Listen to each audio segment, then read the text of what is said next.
جی شاہ صاحب، میں نے یہ سوال اٹھایا کہ کیا جمہوریت کو بچانے کے لیے جمہوریت کا جو ہم راگ الاپتے ہیں، اس کو بچانے کے لیے اگر ایک شخص کو بچانا ہے تو جمہوریت کو ہی داؤ پہ لگا دیا جائے؟ دیکھیے، جمہوریت کو بچانا تو سب جمہوریت کے حق میں ہے. جو ایک شخص ہے وہ جمہوریت کو بچا نہیں رہا، یہ اپنے پارلیمنٹیرینز کو اپنی بقا کے لیے استعمال کر رہا ہے. جمہوریت کے نام پر اپنی کرپشن کو بچانے کی کوشش کر رہا ہے.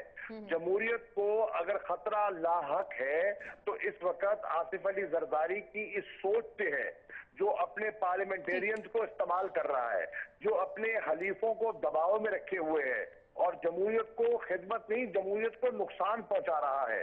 ایک شخص اپنی حق دھرمی، اپنی انا، اپنی ضد کی وجہ سے پورے جمہوری نظام کو داؤ پر لگا رہا ہے، اور انشاءاللہ جمہوریت کو کوئی خطرہ نہیں ہے. جمہوری اداروں پر ساری قوم متفق ہے.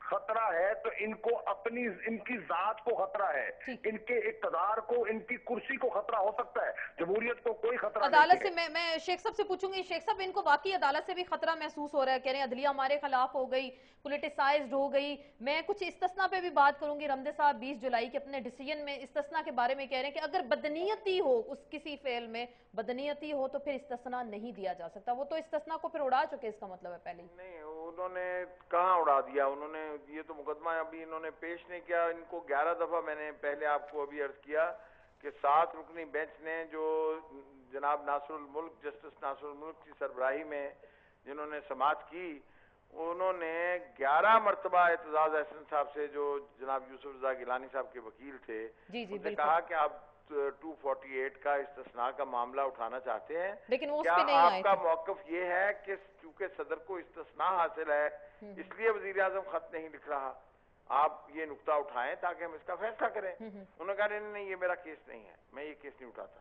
اب عدالت کا پرابلم یہ ہے، عدالت کے لیے اس کی لیمیٹیشنز یہ ہیں کہ جب تک کوئی فریق ایک ایشو ریز نہ کرے، اگر وہ از خود اس پہ فیصلہ دے دے تو آپ اس کے اوپر یہ الزام لگا سکتے ہیں کہ ہم نے تو یہ نقطے کا انووک ہی نہیں کیا تھا، ہم نے تو اس نقطے پہ کہا ہی نہیں تھا، فیصلہ مانگا ہی نہیں تھا، آپ نے اس نقطے کو فیصلہ کیوں دے دیا؟ اب دیکھیں نا، کوسچن یہ ہے، عدالت ایکڈیمک فیصلے نہیں کرتی. جو سالڈ فیکٹس عدالت کے سامنے پیش کیے جاتے ہیں، پلیڈ کیے جاتے ہیں، عدالت ان کی بنیاد پہ فیصلے صادر کرتی ہے. بالکل. عدالت کو آپ کہتے ہیں کہ جی ہمیں استثناء میں، چونکہ استثناء صدر کو آپ کلیم ہی نہ کریں تو عدالت آپ کو کیسے دے گی؟ اس پہ بھی ابھی جو 6 آپشن دیے ہیں جسٹس کھوسا نے، اس میں یہ آپشن موجود ہے. یہ ابھی بھی کہہ دیں جی ہمیں 248 کا فیصلہ دے دیں، 3 دن میں فیصلہ آ جائے گا. بالکل، وہ بھی ججز کہہ رہے ہیں نا، آپ استثناء کلیم تو کریں، پھر ہم دیکھتے ہیں، پھر ہم ہو سکتا ہے آپ کے ساتھ بھی ہو جائیں. تو سر آپ کو آخری بات ہم کریں گے، اب کیا لگ رہا ہے 15 دن بعد، آپ ٹھیک 15 دن بعد کیا دیکھ رہے ہیں؟ میرا خیال ہے اس کا اینڈ رزلٹ یہی ہوگا جو یوسف رضا گیلانی کے ساتھ ہوا ہے، ان کو بھی گھر بھیج دیں. میرا کوئی بات نہیں، 100 آئیں کوئی فرق نہیں پڑتا.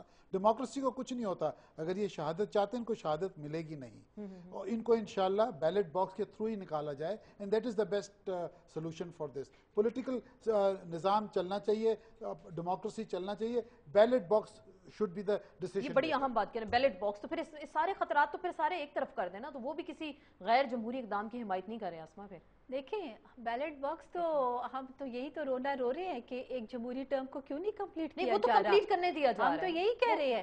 اور لکھنے کے بارے میں آپ سے کہتے ہیں نا، وہ یہ نہیں کہتے کہ آپ گھر جائیں، وہ کہتے ہیں خط لکھیں، اگر اس پر عمل درآمد نہیں ہوگا پھر آپ گھر جائیں. ڈسکوالیفائی کرتے ہیں، اور آپ کہتے ہیں کہ یہ جمہوریت کی سروس ہو رہی ہے اور یہ پاکستان کو مضبوط تر کر رہا ہے اس حالات میں. تو ہم تو عدالت کا ہر ایک فیصلہ تسلیم کرتے ہیں. چلیں، عدالت کا فیصلہ تسلیم کرتے ہیں، عمل درآمد نہیں کرتے. بالکل، عمل درآمد کرتے ہیں. شاہ صاحب آخری بات کریں گے. ٹھیک 15 دن بعد اب آپ کیا دیکھ رہے ہیں؟ گیلانی صاحب کی طرح راجہ صاحب بھی جا رہے ہیں گھر؟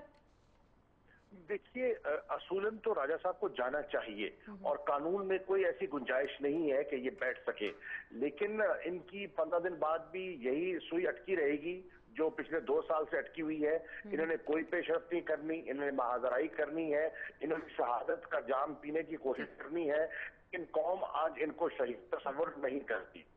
شیخ صاحب آپ کیا دیکھ رہے ہیں 15 دن بعد اگر پھر یہی سلوشن ہوا، یہی بات ہوئی، یہی سینیریو ہوا جو گیلانی صاحب کی بار ہم نے دیکھا تھا، تو پھر کیا؟ عدالت انووک کرے گی آپشن نمبر 1،